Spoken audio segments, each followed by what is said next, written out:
Hello बच्चों, स्वागत है आपका इस न्यू वीडियो में। आज हम देखेंगे राजभाषा, राष्ट्रभाषा और इनकी विशेषताएं एवं इनमें दोनों में अंतर, जो कि परीक्षा के लिए इम्पोर्टेंट है। हम देखेंगे राजभाषा। राजभाषा किसे कहते हैं, इसकी एक किसी एक राजभाषा का नाम एवं विशेषता लिखी है। तो राजभाषा, जिस भाषा में सरकारी कामकाज होता है उसे राजभाषा या प्रादेशिक भाषा कहते हैं। यह शासकीय पत्र व्यवहार की भाषा होती है। इसे अंग्रेजी में ऑफिशियल लैंग्वेज कहते हैं। भारत में 9 राज्यों की राजभाषा हिंदी है।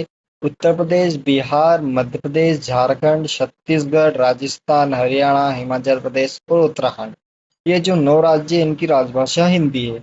अन्य राज्यों या प्रदेशों में अपनी अपनी राजभाषा या प्रादेशिक भाषा होती है। उदाहरण, मध्य प्रदेश में हिंदी है, जैसे गुजरात गुजरात में गुजराती है, महाराष्ट्र में मराठी है, पंजाब में पंजाबी है।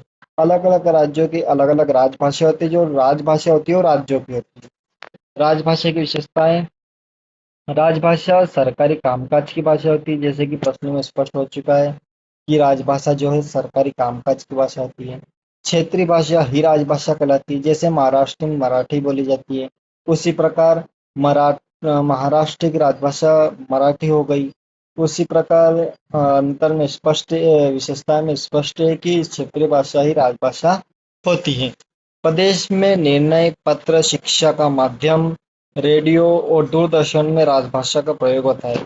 जो प्रदेश है जैसे महाराष्ट्र है, उसमें मराठी भाषा में ही पत्र होंगे, और प्रदेश में जो जिन निर्णय है वो भी मराठी भाषा में होंगे, शिक्षा भी मराठी भाषा में होंगी, और रेडियो और जो टीवी है दूरदर्शन, उसमें भी राजभाषा का ही प्रयोग होगा, यानी मराठी का ही प्रयोग होगा। तो अलग अलग प्रदेशों में अलग अलग राजभाषाओं के माध्यम से निर्णय होते हैं, पत्र लिखे जाते हैं, शिक्षा कराई जाती है, और माध्यम जो रेडियो आदि का माध्यम में होता है। बढ़ते हैं अगले टॉपिक पे, जो है हमारा राष्ट्रभाषा। राष्ट्रभाषा जो कि देश की भाषा होती है। सिंपल सी, राष्ट्र मतलब देश। राष्ट्रीय स्तर पर स्वीकार एवं विभिन्न राज्यों के लोगों द्वारा अपनाई जाने वाली समृद्ध भाषा राष्ट्रभाषा कहलाती है। भारत में हिंदी को राष्ट्रभाषा का दर्जा दिया गया है।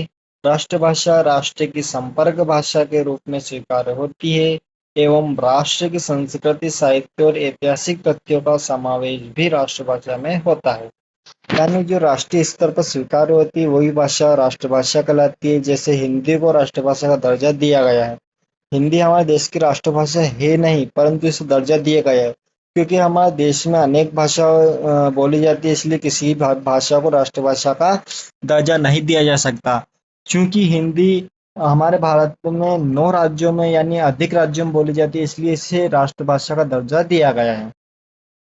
और यह राष्ट्रभाषा संस्कृत, साहित्य और ऐतिहासिक तथ्यों का समावेश भी राष्ट्रभाषा में होता है। यानी जो हमारी संस्कृत साहित्य जो है अधिकतर हिंदी भाषा में ही होंगे, इसलिए इसे हिंदी को राष्ट्रभाषा का दर्जा दिया गया है।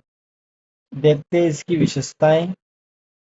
राष्ट्रभाषा की विशेषताएं। राष्ट्रभाषा को जनसंपर्क की भाषा का दर्जा दिया गया है। जो जनसंपर्क है, यानी हिंदी में देश में कई हिस्सों पर हिंदी जो कि संपर्क भाषा है, हिंदी मतलब अधिकतर लोग जानते हैं, इसलिए इसे संपर्क भाषा का दर्जा दिया जाता है। राष्ट्रभाषा का अपना साहित्य होता है। जो राष्ट्रभाषा होती है अपना एक अलग ही साहित्य होता है, जैसे हिंदी साहित्य अलग ही साहित्य, एक हिंदी साहित्य। फिर है राष्ट्रभाषा शासन एवं जन सामान्य की भाषा होती है। यानी राष्ट्रभाषा शासन की भाषा और जन सामान्य यानी जन सामान्य लोग प्रयोग करते हैं। राष्ट्रभाषा शिक्षा के विकास में सहायक होती है। जो कि एनसीईआरटी किताब है पूरे भारत में, जो कि राष्ट्रभाषा हिंदी में ही है। एनसीईआरटी किताबें हिंदी में, इसलिए राष्ट्रभाषा शिक्षा के विकास में सहायक होती है। राष्ट्रभाषा राष्ट्र की सभ्यता, संस्कृति एवं साहित्य की उज्ज्वल रूपरेखा प्रस्तुत करती है। जो राष्ट्रभाषा होती है वो राष्ट्र की सभ्यता, संस्कृति एवं साहित्य जो होता है उसकी उज्ज्वल रूपरेखा प्रस्तुत करती है। बढ़ते अगले टॉपिक की ओर। ये बोली है, बोली हम देखेंगे अगले वीडियो में। फिर आते हैं राष्ट्रभाषा और राज्यभाषा में अंतर।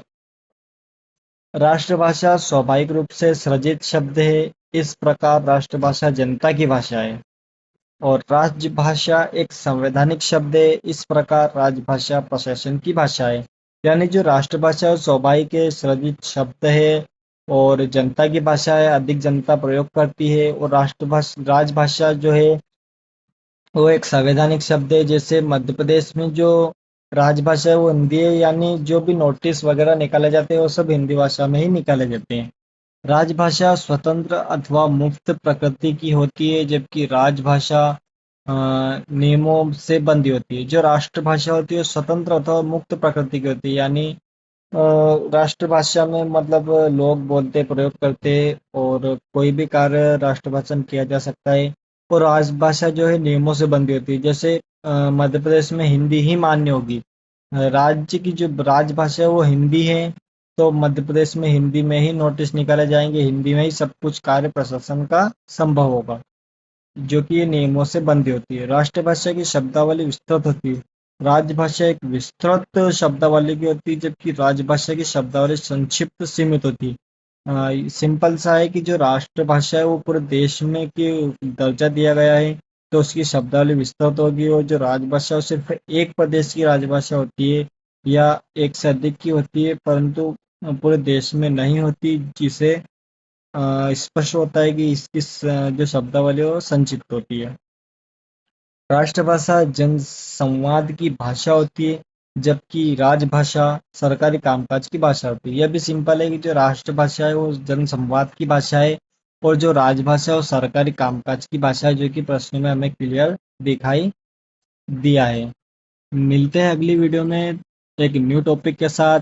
वीडियो को लाइक एंड चैनल को सब्सक्राइब जरूर कर देना, और वीडियो अच्छी लगे तो इसे अच्छे से अधिक से अधिक दोस्तों के पास शेयर करना। और कोई गलती हो तो कमेंट में ज़रूर लिखना, तब जिससे मैं अपनी गलतियों को सुधार सकूं। मिलते हैं अगली वीडियो में, तब तक के लिए जय हिंद जय भारत।